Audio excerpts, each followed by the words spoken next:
আজকে ক্যাম্পাসগুলোতে আবার এক ধরনের অস্থিতিশীলতা তৈরি করা হচ্ছে। আজকে সেখানে বিশ্ববিদ্যালয়গুলোতে আবার গ্যাস্ট্রম গণরুম কালচার চালু করার প্রয়াস শুরু হয়েছে। আবার সেইখানে বাধ্যতামূলক রাজনীতির কালচার শুরু করা হচ্ছে।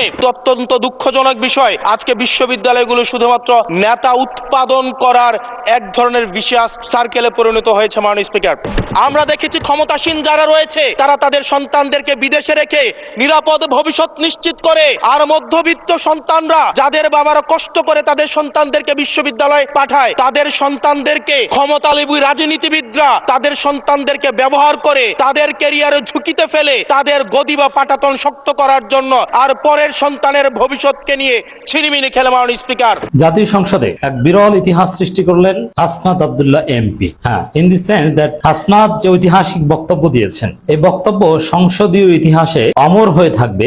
মাননীয় প্রধানমন্ত্রী, আপনি শুধুমাত্র প্রধানমন্ত্রী জুলাইয়ের কারণে। আসসালামু আলাইকুম। যারা এই মুহূর্তে ভিডিওটি দেখছেন তাদেরকে অনুরোধ করব দয়া করে পুরো ভিডিওটা সম্পূর্ণ দেখবেন। খুবই গুরুত্বপূর্ণ ভিডিও নিয়ে উপস্থিত হয়েছি আপনাদের মাঝে। প্রিয় দর্শক, হাসনাত আব্দুল্লাহ এমন এক বক্তব্য দিয়েছে আজকে সংসদে, সেই বক্তব্য শুনে বাংলার প্রতিটি মানুষ হাসনাত আব্দুল্লাহর প্রশংসা করছে। সকলে বলছে যে দেশের অধিকাংশ মানুষের মনের কথাটা তুলে ধরেছে হাসনাত আব্দুল্লাহ আজকে সংসদে। কি এমন কথা বলেছে হাসনাত আব্দুল্লাহ? হাসনাত আব্দুল্লাহ আজকে সংসদে বক্তব্য রাখার সময় তিনি বলেছেন যে তিনি ছাত্র রাজনীতি নিষিদ্ধের দাবি তুলছেন। হাসনাত আব্দুল্লাহ চাই যে ক্যাম্পাস থেকে ছাত্র রাজনীতি চিরদিনের জন্য নিষিদ্ধ করা হোক। এই ছাত্র রাজনীতির কারণে আসলে দেশের শিক্ষা ব্যবস্থা নষ্ট হচ্ছে, হাজারো বাবা মায়ের স্বপ্ন ভঙ্গ হচ্ছে। একটা পরিবারের অনেক স্বপ্ন থাকে, তার সন্তানকে অনেক আশা অনেক স্বপ্ন নিয়ে বিশ্ববিদ্যালয়ে লেখাপড়া করায়, কিন্তু ক্যাম্পাসগুলোতে দেখা যায় এই রাজনৈতিক দ্বন্দ্বের কারণে অনেক মানুষ এর রেশনালে পড়ে তাদের ক্যারিয়ার ধ্বংস করে ফেলছে। রাজনৈতিক দলগুলো ছাত্রছাত্রীদের কিংবা শিক্ষার্থীদের লাঠেল বাহিনীতে পরিণত করছে। নিজেদের গদি টিকিয়ে রাখার জন্য, সিট ধরে রাখার জন্য, চেয়ার ধরে রাখার জন্য শিক্ষার্থীদেরকে ব্যবহার করা হচ্ছে। সুতরাং ছাত্র রাজনীতি বন্ধ করে চিরতরের জন্য নিষিদ্ধ করে হাসনাত আব্দুল্লাহ চাই সুন্দর পরিবেশের একটা ক্যাম্পাস।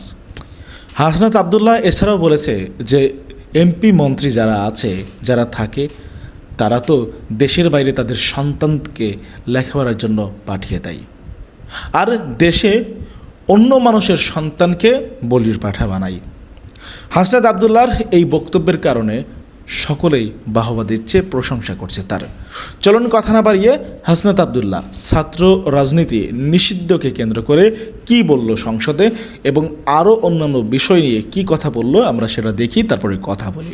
যদি আজকে এটা 2014 সালের সংসদ হতো, আর যে সংস্কার প্রস্তাবগুলো এই পাশ থেকে দেওয়া হয়েছে, ঐকমত্য কমিশন থেকে দেওয়া হয়েছে, এই সংসদের একজনকেও খুঁজে পাওয়া যেত না যে এই সংস্কারের বিরুদ্ধে অবস্থান নিত। আজকে সরকারি দল, বিরোধী দল, এই সরকারি দল এবং বিরোধী দল একটা আপেক্ষিক বিষয়। আপনারা এই পাশে ছিলেন, এখন সময়ের পরিক্রমায় পাশে গিয়েছেন, আমরা এই পাশে আছি।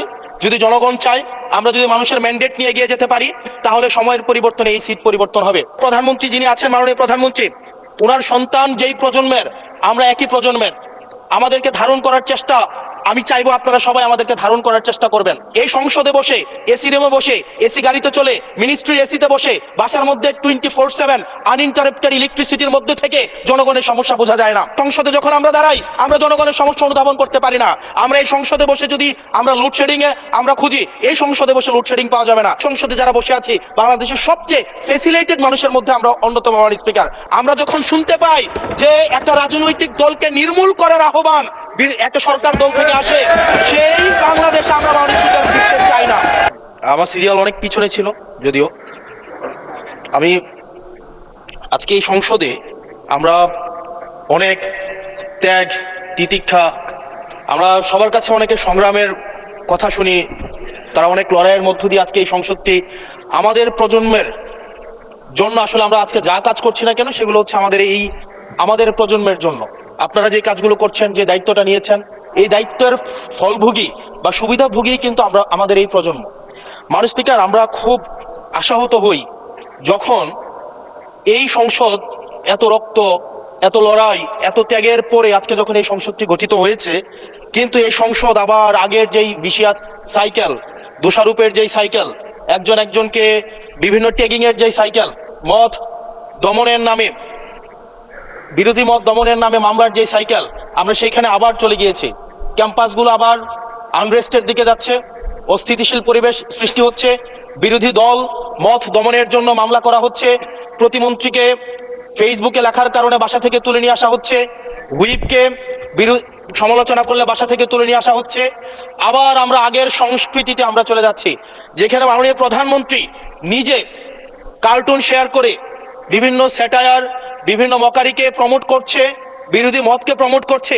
সেইখানে এই সংসদ গঠিত হওয়ার পর থেকে আজকে পর্যন্ত 9টা ঘটনা ঘটেছে যেখানে মত প্রকাশের জন্য আজকে বাসা থেকে তুলে নিয়ে আসা হয়েছে। মাননীয় স্পিকার, আমরা মত প্রকাশের স্বাধীনতা চাই। মত প্রকাশের স্বাধীনতা আগেও ছিল, মত প্রকাশের স্বাধীনতা আওয়ামী লীগের সময় ছিল, তবে সেটা সহমত প্রকাশের স্বাধীনতা। আমরা এই পার্লামেন্টের পরে আমরা শুধুমাত্র মত প্রকাশের স্বাধীনতা নয়, আমরা দ্বিমত প্রকাশের স্বাধীনতা চাই। আমরা এখানে দাঁড়িয়ে মাননীয় প্রধানমন্ত্রীর সমালোচনা করতে চাই, আমরা নির্ভয়ে ফেসবুকে আমরা ব্যাক স্পেস ব্যবহার করতে চাই না। কিন্তু আবার একটা ভয়ের পরিবেশ সৃষ্টি করা হচ্ছে, আবার একটা আতঙ্কের পরিবেশ সৃষ্টি করা হচ্ছে। আমরা দেখলাম সিলেক্টিভ এক ধরনের বিরোধিতার পরিবেশ তৈরি করা হচ্ছে। আমাদের সমাজের যারা গ্রহণযোগ্য এক ধরনের পলিটিক্যালি এলিট শ্রেণীর নারীদেরকে নিয়ে যখন সমালোচনা করা হয়, তখন সেটাকে নারীদের বিরুদ্ধে এটাকে বিবেচনা করা হয়। কিন্তু যারা পলিটিক্যালি পিছিয়ে পড়া জনগোষ্ঠী রয়েছে, গার্মেন্টস কর্মী রয়েছে, যারা হচ্ছে এই দেশের অর্থনীতির চাকাকে সচল করার জন্য রাত দিন পরিশ্রম করে যাচ্ছে, গ্রামগঞ্জের নারীরা মায়েরা যারা রাত দিন পরিশ্রম করে যাচ্ছে, তাদেরকে যখন স্লাট শেম করা হয়, গালি দেওয়া হয়, সেটাকে আমরা নারী বিরোধিতা হিসাবে আমরা সেটাকে আমলে নেই না। এই ধরনের সিলেক্টিভ নারী বিরোধিতা করা, এই ধরনের সিলেক্টিভ নারী সমালোচনা করার যেই ধরনের প্রবণতা রয়েছে, সেই জায়গাগুলো থেকে মাননীয় স্পিকার আমাদেরকে বেরিয়ে আসতে হবে। মাননীয় স্পিকার, আজকে ক্যাম্পাসগুলোতে আবার এক ধরনের অস্থিতিশীলতা তৈরি করা হচ্ছে। আমি ইউনিভার্সিটি থেকে 2022 সালের অক্টোবর ইউনিভার্সিটি থেকে এসেছি। আমাদের সময় গ্যাস্ট্রোম গণরুমের কালচার ছিল। আমাদের সময় একটা শিক্ষার্থী অনেক স্বপ্ন নিয়ে বিশ্ববিদ্যালয়গুলোতে যেত। আমরা সেখানে দেখেছি ক্ষমতাসীন দল কিভাবে বিশ্ববিদ্যালয়ের শিক্ষার্থীদের তাদেরকে পুঁজি করে তাদের ক্ষমতা কাঠামোকে দীর্ঘমেয়াদী করার জন্য সেখানে বাধ্যতামূলক সেখানে রাজনীতি করাতো। আজকে সেখানে বিশ্ববিদ্যালয়গুলোতে আবার গ্যাস্ট্রোম গণরুম কালচার চালু করার প্রয়াস শুরু হয়েছে, আবার সেইখানে বাধ্যতামূলক রাজনীতির কালচার শুরু করা হচ্ছে। আমরা দেখেছি ক্ষমতাসীন যারা রয়েছে তারা তাদের সন্তানদেরকে বিদেশে রেখে নিরাপদ ভবিষ্যৎ নিশ্চিত করে, আর মধ্যবিত্ত সন্তানরা যাদের বাবা মায়েরা কলকারখানায় কাজ করে, যাদের বাবারা রেমিটেন্স যোদ্ধা, যাদের বাবারা কষ্ট করে তাদের সন্তানদেরকে বিশ্ববিদ্যালয়ে পাঠায়, তাদের সন্তানদেরকে ক্ষমতালোভী রাজনীতিবিদরা তাদের সন্তানদেরকে ব্যবহার করে তাদের ক্যারিয়ারে ঝুঁকিতে ফেলে তাদের গদি বা পাটাতন শক্ত করার জন্য নিজের সন্তানের ভবিষ্যৎকে বিদেশে রেখে নিরাপদে রাখে, আর পরের সন্তানের ভবিষ্যৎকে নিয়ে ছিনিমিনি খেলে। মাননীয় স্পিকার, আমরা এই সংস্কৃতির পরিবর্তন চাই। আমরা চাই বিশ্ববিদ্যালয়গুলো শুধুমাত্র নেতা তৈরির হাতিয়ার হবে না। এই বিশ্ববিদ্যালয়গুলো গবেষণা, বিশ্ববিদ্যালয়গুলো পাঠ চর্চা, বিশ্ববিদ্যালয়গুলো সেখানে এক ধরনের মনস্তাত্ত্বিক সমৃদ্ধি, এবং সেখানে হচ্ছে আমরা যেখানে গবেষণা হবে সেখানে আমরা বিশ্ববিদ্যালয়গুলো থেকে বুদ্ধিজীবী গবেষক আমরা হচ্ছে বাংলাদেশকে এবং জাতিকে উপহার দিতে পারবো। কিন্তু অত্যন্ত দুঃখজনক বিষয়, আজকে বিশ্ববিদ্যালয়গুলো শুধুমাত্র নেতা উৎপাদন করার এক ধরনের বিশেষ সার্কেলে পরিণত হয়েছে। মাননীয় স্পিকার, এই 36 জুলাই এই তরুণ প্রজন্মকে কি দিয়েছে? বক্তব্যের শুরুতে অনেকে স্মরণ করে আমরা 36 জুলাইতে যারা আহত হয়েছে, 17 বছর ধরে যারা নির্যাতিত নিপীড়িত হয়েছে, তাদেরকে স্মরণ করতে আমরা লজ্জা পাই। মাননীয় স্পিকার, তাদেরকে মুখ দেখানোর আমাদের জায়গা নাই, আমরা তাদেরকে কিছুই দিতে পারি নাই। আমরা একটা কাঠামোগত পরিবর্তনের জন্য আমরা আজকে এই সংস্কার, আমাদের কাঠামোগত পরিবর্তনের জন্য আজকে আপনাদের এই লড়াইটা ছিল, এই সামগ্রিক হাউজের লড়াই ছিল।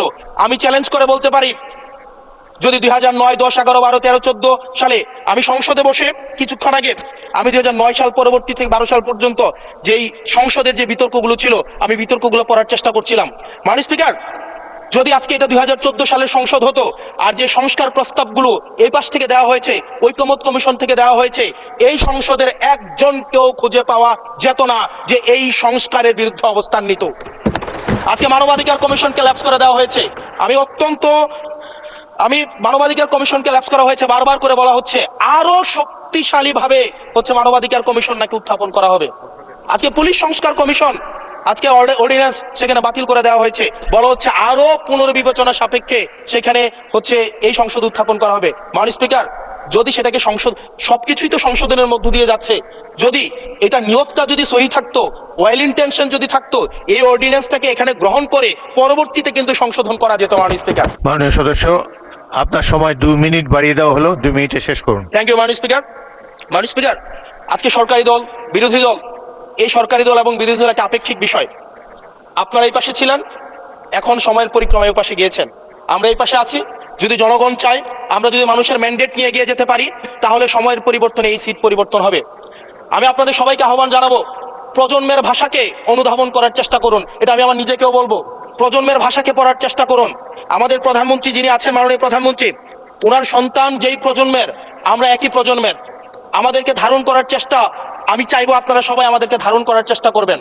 বিএনপির নয়, কেবল জামাতের নয়, কেবল এনসিপির নয়, বাংলাদেশের মানুষের স্বার্থ, বাংলাদেশের মানুষের আকাঙ্ক্ষা, বাংলাদেশের মানুষের স্বপ্ন বাস্তবায়ন যেন আমরা করতে পারি। মাননীয় স্পিকার, এই চেয়ার আমি অনুধাবন করতে পারছি জনগণ বিচ্ছিন্নতা তৈরি করে। এই সংসদে বসে, এসি রুমে বসে, এসি গাড়িতে চলে, মিনিস্ট্রির এসিতে বসে, বাসার মধ্যে 24/7 আনইন্টারাপ্টেড ইলেকট্রিসিটির মধ্যে থেকে জনগণের সমস্যা বোঝা যায় না। এই জন্য এই সংসদে যখন আমরা দাঁড়াই, আমরা জনগণের সমস্যা অনুধাবন করতে পারি না।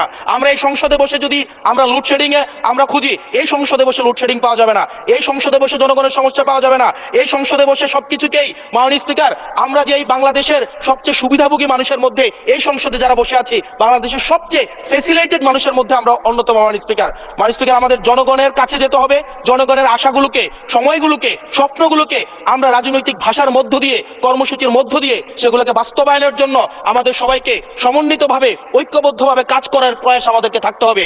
আবার যদি আমরা বিভাজনের রাজনীতিতে যাই, তাহলে সেখান থেকে বিএনপি বেনিফিটেড হবে না, এনসিপি বেনিফিটেড হবে না, জামাত ইসলামী বেনিফিটেড হবে না, সেইখান থেকে বেনিফিটেড হবে আমরা জুলাইতে যাদেরকে আমরা পরাজিত করেছি, তারা বেনিফিটেড হবে। মাননীয় স্পিকার, ওকে, লাস্ট মিনিট। সেজন্য আজকে এই সংসদে আমাদের একটা ন্যাশনাল এগ্রিমেন্টের দিকে যেতে হবে।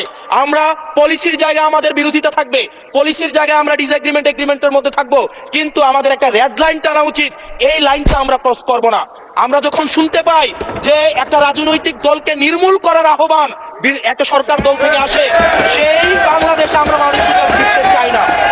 মাননীয় স্পিকার, আমরা এখানে আমরা কনস্ট্রাকটিভ ভাবে পলিসির জায়গা থেকে আমরা আর্গিউ করব, আমরা এগ্রি করব, আমরা ডিসএগ্রি করব, কিন্তু মাননীয় স্পিকার, নির্মূলের রাজনীতি, বিনাশের রাজনীতি, দমনের রাজনীতি, পীড়নের রাজনীতি যদি আমরা বাংলাদেশে আবার পরিচয় করাই, ইন্ট্রোডিউস করাই, সেইখান থেকে এই সংসদের কেউ বেনিফিটেড হবে না।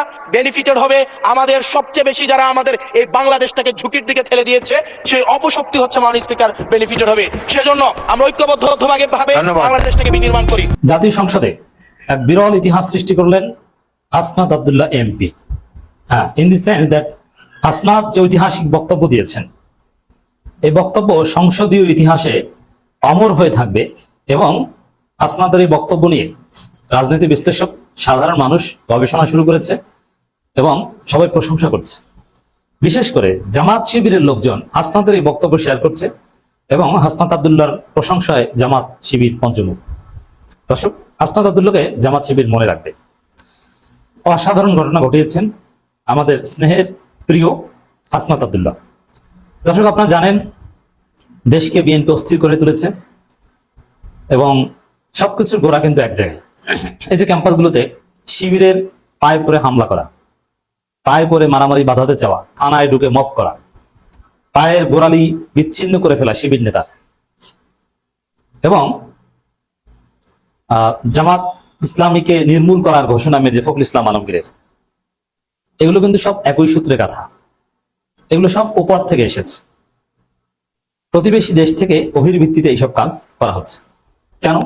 শিবির কলকাতার সংস্কৃতি, ভারতের চাপিয়ে দেওয়া সংস্কৃতির জন্য সবচেয়ে বড় থ্রেট।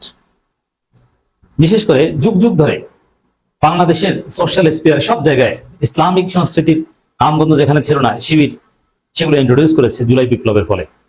এটা সহ্য হচ্ছে না। জামাত হয়তো ক্ষমতা নাই, কিন্তু বাংলাদেশের কালচার কেমন যেন একটা জামাত শিবিরময় ভাব আছে।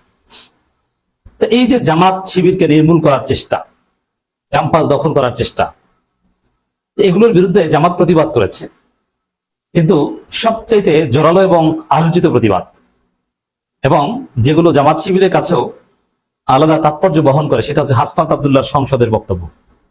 হাসনাত আব্দুল্লাহ মাননীয় স্পিকারকে স্পষ্ট করে বলেছেন, আমরা সেই যুগে আর ফিরে যেতে চাই না যেখানে নির্মূল করা ঘোষণা দিবে। মানে জামাত ইসলামীকে নির্মূল করা ঘোষণা দিয়ে মির্জা ফখরুল ইসলাম আলমগীর চাচা যেভাবে নাকানি চুবানি খেয়েছেন, মান সম্মান যদি থাকে, লজ্জা থাকে, মির্জা ফখরুল ইসলাম আলমগীর তার এই বক্তব্য প্রত্যাহার করে নেবেন। মির্জা ফখরুল ইসলাম আলমগীরকে একজন রিসেন্ট পলিটিশিয়ান হিসেবে আমরা জানতাম, আমাদের দেখলে স্নেহ করেন, কিন্তু এগুলো কি? দর্শক, হাসনাত আব্দুল্লাহ এক কথায় ধুয়ে দিয়েছেন, বাংলা ওয়াশ করেছেন। শুধু এটা না, এই যে বাচ্চা ছেলেদের পুলিশ ধরে নিয়ে যায়, মানে কোনো এমপি মন্ত্রী সমালোচনা করলেই, ফেসবুকে কিছু লিখলেই তারা তাদের লেসপেন্সারদের মাধ্যমে মামলা করিয়ে জেলে নিয়ে যায়। এই যে সংস্কৃতি শুরু হয়েছে, হাসিনার আমলে সংস্কৃতি শুরু হয়েছে যে ফেসবুকে কিছু লিখলেই জেলে নিয়ে যায়। এর বিরুদ্ধে হাসনাত যেভাবে জোরালো প্রতিবাদ করেছে, এবং তার প্রতিবাদ যতটা সাড়া জাগিয়েছে, অন্য কোনো প্রতিবাদ এত সাড়া জাগায়নি। দর্শক, এক কথায় হাসনাত যে বক্তব্য দিয়েছে, আমি আসছি, এটা সংসদের বক্তব্যে সোফার আমিরে জামাত সহ যত নেতা যত বক্তব্য দিয়েছেন, তার মধ্যে তার বক্তব্য ছিল অসাধারণ, এবং এটা সত্যি প্রশংসার যোগ্য। সবাই মনে রাখবে, মনে রাখার মতো, গবেষণা করার মতো। আবারও ভয় আতঙ্কের পরিবেশ সৃষ্টি করা হচ্ছে, হাসনাত আব্দুল্লাহ বলেছেন। দেখেন, এরকম বক্তব্য আরো অনেকে দিতে পারেন, কিন্তু হাসনাত বললে যেরকম শুধু সংসদের মধ্যে না, পুরো বাংলাদেশে একটা নাড়াচাড়া শুরু হয়ে যায়, এটার একটা আলাদা তাৎপর্য আছে। সংসদের বক্তব্য সংসদে থাকলে, অথবা দেখেন একটা বিষয়, সংসদে আমরাও গিয়েছি, সেখানে গ্যালারিতে বসে দীর্ঘ আলোচনা শুনেছি। এখন কেউ বক্তব্য দেওয়ার সময় কেউ মোবাইল টিপে, পাশে যে আছে তার সাথে সাইড টকিং করে, অথবা তার নিজের কাছে যে ফাইল টেল এগুলো দেখে, কেউ অন্যমনস্ক থাকে, কাছ থেকে দেখেছি। কিন্তু কোন কোন বক্তা আছে, সে বক্তব্য দিতে গেলে সবাই হা করে তাকিয়ে থাকে। হাসনাত আব্দুল্লাহ জওয়ান আনতেন, হাসনাত যদি বক্তব্য দিতে দাঁড়ান, পুরো সংসদ তার দিকে হা করে তাকিয়ে থাকে, স্পিকার আই কন্টাক্ট রাখার চেষ্টা করে। অতএব হাসনাতের বক্তব্যে একটা আলাদা তাৎপর্য আছে, আলাদা একটা তাসির আছে। বড় নেতাদের অনেকেই এরকম বক্তব্য দিতে পারেন নাই, যেটা হাসনাত আব্দুল্লাহ দিয়েছে। এই জন্যই যে হাসনাত আব্দুল্লাহ এনসিপি করেন আর যেই করেন না কেন, এই জাতির জন্য হাসনাতকে দরকার আছে, এবং হাসনাতরাই আমাদের পরবর্তী প্রজন্মকে রক্ষা করবেন। হাসনাত যেরকম সিনার টান করে দাঁড়িয়ে হাসিনার পতন ঘটিয়েছে, এরকম তারিখিও যে ফেসিবাদ আমাদের সামনে এসেছে, এটাও হাসনাত আব্দুল্লাহ সিনার টান করে দাঁড়িয়ে প্রতিহত করবেন, সংসদে এবং সংসদের বাইরে।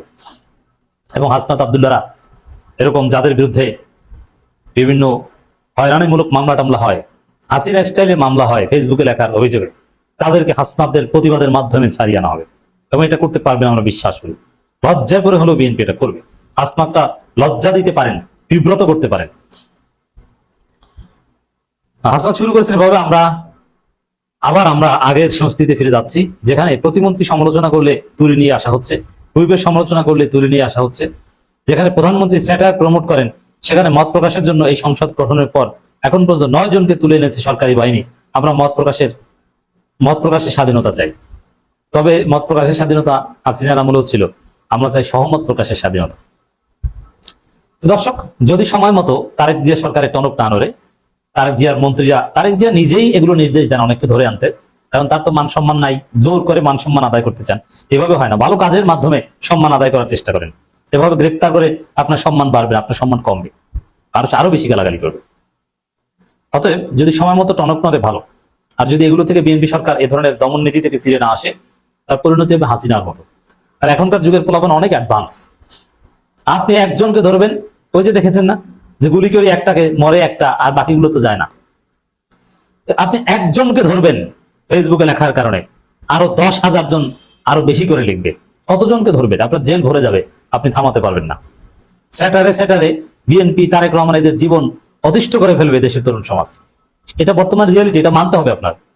আপনাকে নিয়ে, আপনার খাম্বা নিয়ে হাজার হাজার কন্টেন্ট বানানো হবে, খাম্বা ধরে গড়াগড়ি করে পোলাপান গান গাইবে, ও খাম্বা তুমি শুনতে কি পাও। আপনাকে এটা শুনতে হবে, কিছু করার নাই। এটা না শুনতে চাইলে আপনি বিদ্যুৎ দেন, যাতে মানুষ খাম্বা খাম্বা না করে। This is reality. এরপরে হাসনাত বলেছেন আওয়ামী লীগ আমলে মত প্রকাশের স্বাধীনতা ছিল, তবে সেটা সহমত প্রকাশের স্বাধীনতা, আমরা দ্বিমত প্রকাশের স্বাধীনতা চাই। আমরা এইখানে দাঁড়িয়ে প্রধানমন্ত্রী সমালোচনা করতে চাই, আমরা আর সোশ্যাল মিডিয়ায় ব্যাক স্পেস ব্যবহার করতে চাই না। নারী নিয়ে গুরুত্বপূর্ণ একটা বিষয় তুলে ধরেছেন তিনি, যে নারীদের সম্মান এই সরকার দেয় না, নারীদেরকে পিটিয়ে জুতা দিয়ে পিটিয়ে ক্যামেরার সামনে রক্তাক্ত করে, আর সেই নারীকেই বহিষ্কার করা হয়, আর সেই বিএনপি নেতাকে কার্যত পুরস্কৃত করা হয়। দল হিসেবে বিএনপি সেই নেতার পাশে দাঁড়ায় এবং স্থানীয় বিএনপি নেতা হয়তো বা কেন্দ্রীয় বিএনপি বহিষ্কার করেছে, কিন্তু লোকাল বিএনপি মানে এটা বিএনপির হাইকমান্ড বলে দিয়েছে যে নারীকে পিটিয়েছ আমরা তাকে শাস্তি দিব, আর যেহেতু বহিষ্কার করতে আমরা তোমাকে বহিষ্কার করলাম, কিন্তু আমরা তোমার সাথে আসলে তলে তলে আছি। এবং এই যে জামাতকে নির্মূল করার যে ঘোষণা, এগুলোর বিরুদ্ধে যে জোরালো বক্তব্য দিয়েছেন, এটা সত্যি অসাধারণ। জামাতের কেউ এত সুন্দর বক্তব্য দিতে পারেনি।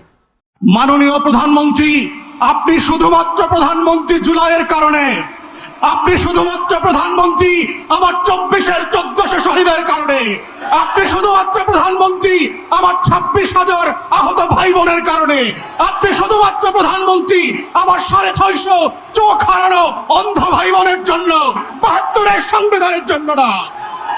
তাই আজকে যারা 72-এর সংবিধান নিয়ে খেলছেন, তারা আপনাদের ইতিহাস ভুলে যাবেন না। পঞ্চম সংশোধনী ফিরায় নিয়ে আসার যে রাজনীতি আপনারা প্রস্তাব করেছেন, এইটা 72-এর সংবিধানে যায় না। 72-এর সংবিধান মোতাবেক শেখ মুজিবুর রহমান এখনো জাতির জনক, এখনো স্বাধীনতার ঘোষক। তাহলে 26শে মার্চে স্বাধীনতার ঘোষণাপত্রের দিন আপনারা কেন শেখ মুজিবের কবরে ফুল দিতে গেলেন না? সেই প্রশ্নগুলো আপনাদেরকে করতে হবে। তাই আমরা মনে করিয়ে দিতে চাই, বাংলাদেশে বর্তমান সরকার এবং সংবিধানের একমাত্র লেজিটিমেসি হচ্ছে 24-এর গণ অভ্যুত্থান, 72-এর সংবিধান না। তাই এই গণ অভ্যুত্থানকে যদি আগামী দিনের রাজনীতি বাংলাদেশ রাষ্ট্র বিনির্মাণের রক্ষা কবচ করতে হয়, সেটা শুধুমাত্র জুলাই সনদ অক্ষরে অক্ষরে বাস্তবায়নের মাধ্যমে, গণভোটের গণরায় বাস্তবায়নের মাধ্যমেই সম্ভব। 72-এর নাটক দিয়ে সম্ভব হবে না। সরকারি দল ইতিহাসের এমন একটা জায়গাতে দাঁড়িয়ে এমন কিছু মূলধনকে, পুঁজিকে কেন্দ্র করে ব্যবসা শুরু করেছে, যেই ব্যবসাটা ইতিমধ্যে ঋণগ্রস্ত হয়ে, দরপতন হয়ে, এটা ঋণ খেলাপি হয়ে গেছে। আমরা গত 17 বছর ধরে মুক্তিযুদ্ধ ব্যবসা দেখতে দেখতে ক্লান্ত হয়ে যায় নাই। মুক্তিযুদ্ধ নিয়ে আওয়ামী লীগের এই যে ইন্ডাস্ট্রি ডেভেলপ করেছে, জুলাই অভ্যুত্থানের মধ্য দিয়ে সেই মুক্তিযুদ্ধ ব্যবসাকে বিতাড়িত করে নতুন করে মুক্তিযুদ্ধের স্বপ্নকে জুলাইয়ের মধ্য দিয়ে আমাদের নতুন প্রজন্ম আবার জাতির কাছে হাজির করেছে। কিন্তু আমরা দুঃখজনকভাবে দেখতে পাচ্ছি, যেই পুঁজি, যেই মূলধন বরফের পানির মতো চৈত্রের রোদে ঠাই ঠাই করে পানিতে পরিণত হয়ে গেছে, সেই পুঁজিকে কেন্দ্র করে আবার 72-এর সংবিধান ব্যবসায় নেমেছে জাতীয়তাবাদী দল, যার রাজনীতি, যার আদর্শ, শহীদ জিয়ার পলিটিক্যাল প্রেমিসিস কোনো কিছুর সাথে এই 72-এর সংবিধান যায় না। এবং যায় না বলে দেখেন আপনারা কিভাবে আগুন নিয়ে খেলছেন। মান্যবর সাবেক প্রধানমন্ত্রী, বিতাড়িত প্রধানমন্ত্রী, উনি অন রেকর্ড ভিডিওতে বলেছেন যে উনি পদত্যাগ করেন নাই। ওনার এমপ্লয়ি চুপ্পু, সে বলেছে তিনি কোনো পদত্যাগপত্র পান নাই।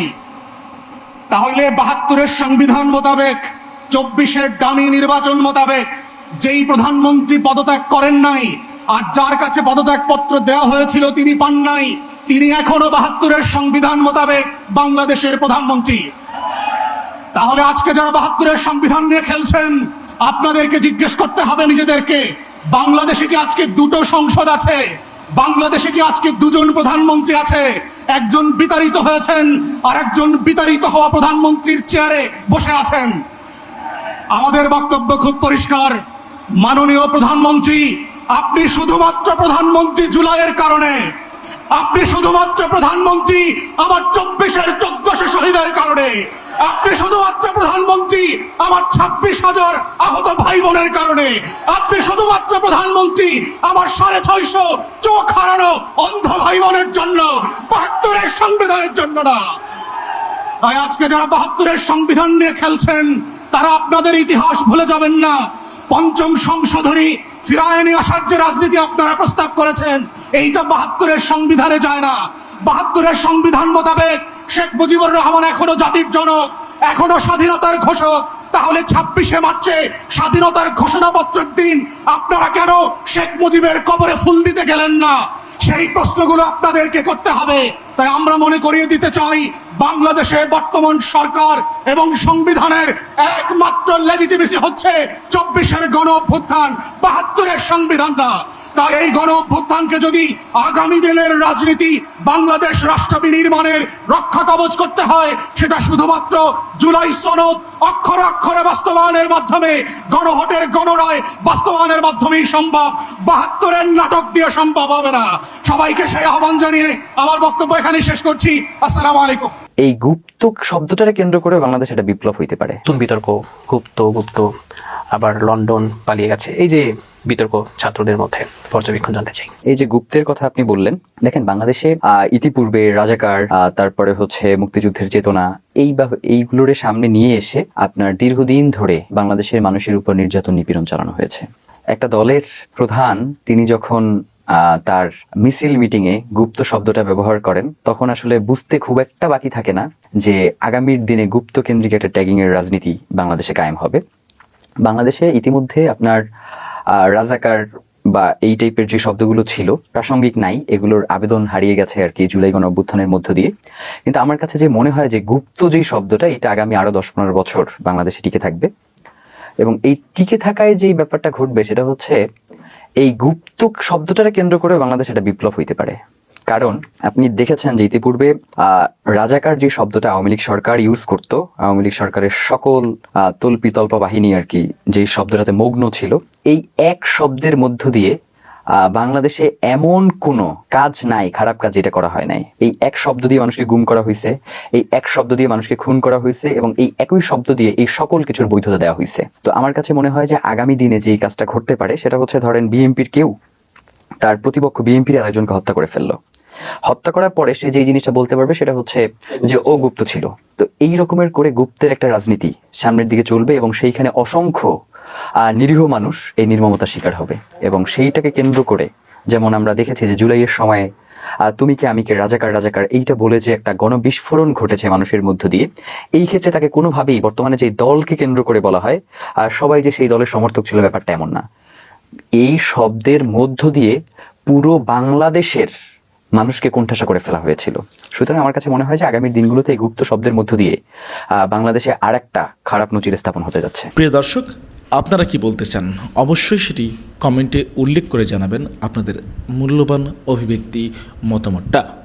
প্রিয় দর্শক শ্রোতা মণ্ডলী, হাসনাত আবদুল্লাহ তিনি বরাবরই সৎ সাহসিকতার সঙ্গে কথা বলে, কাউকে পরোয়া করে না, সত্য কথা বলতে পিছুপা হয় না। তিনি অন্যায় দেখলে প্রতিবাদ করে এবং সর্বদা সত্য কথা বলে, শির দ্বারা উঁচু করে তিনি কথা বলে। আমরা এখনও পর্যন্ত হাসনাত আবদুল্লাহর কোনো দুর্বল জায়গা দেখিনি, কথা বলার সময় কোনো দুর্বলতা আমরা খুঁজে পাইনি।